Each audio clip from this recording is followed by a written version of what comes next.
You get these action movie writers, and they immediately zero in on Starfleet's Black Ops division. And I don't know that it's still the case, but they've been working on a Section 31 spinoff, and it's just like, of course you guys are, because you want to make Mission Impossible space. And I mean, hey, cool though. That'll call out to a certain kind of fan. I mean, it probably won't be for me. I'll give it a shot. But I'm with you. Like, if I wanted to watch a Star Trek action stuff, I would just watch the Kelvin movies. Yeah, exactly. We've got something. Or Star Wars, either way. But I guess one of the things now is, Chris, and this is one of those things you got to keep in mind. This isn't like the old days. We're not just going to have one Star Trek series, and then when it folds, we'll start another one. We're going to have a whole bunch of different moving parts. And, we're going to have cartoons for kids, and we're going to have cartoon for the Rick and Morty fans. Well, man, I mean, I hate to keep going back to Marvel, but Marvel's really the one that proved that you could do it and do it well. Say what you will about some of the individual movies. You definitely won't have ones that are stronger than the others.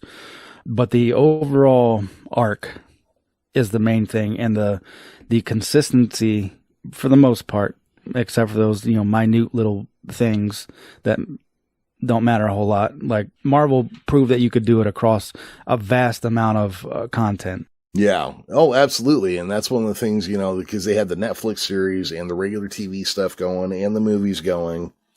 Plus audiobooks or something else that they had or still have, or maybe it's podcasts.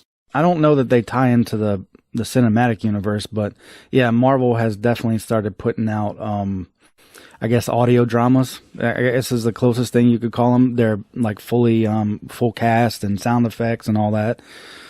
Big productions, actually. They have one about Wolverine. They got another one about like the older Star-Lord. I'm sure there are a couple others that I'm not thinking about, but yeah, mainly I'm talking about the MCU. No, but you're right. They're the ones that have all the moving parts that they've more or less, I mean, there's been a few slip-ups, but more or less they've kept it all coordinated. Yeah, even through different writers and directors and all that.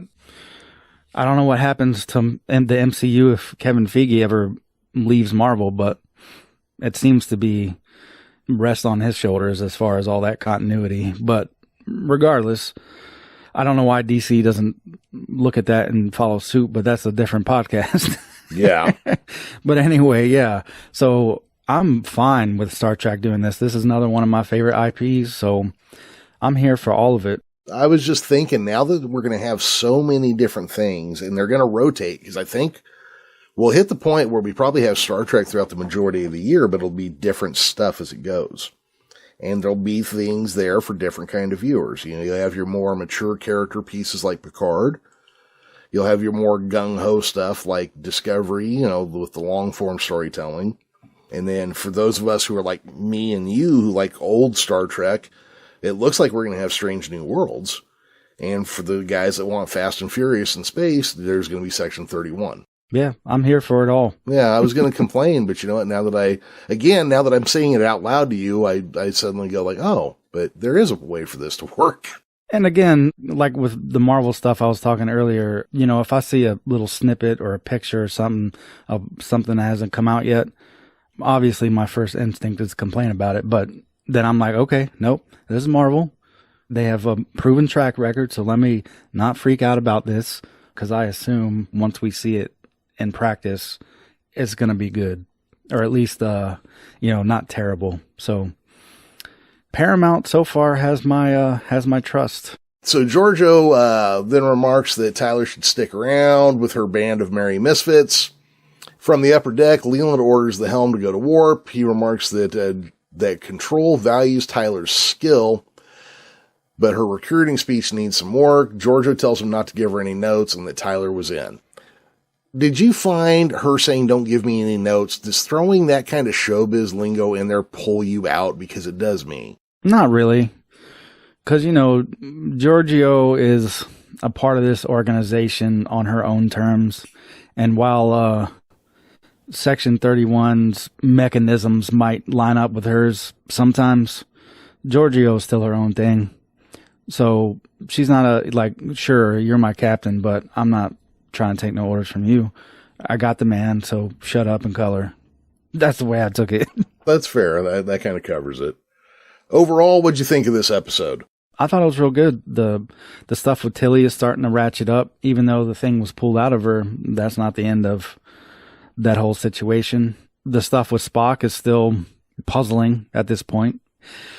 The first time I watched this through, I couldn't even begin to speculate on what was going on with him because it was just like, wow, all this stuff is so out of character for what I know of Spock. So I'm not sure what the heck's going on right now. When I first watched this, I don't think I knew that Spock had been cast by this point.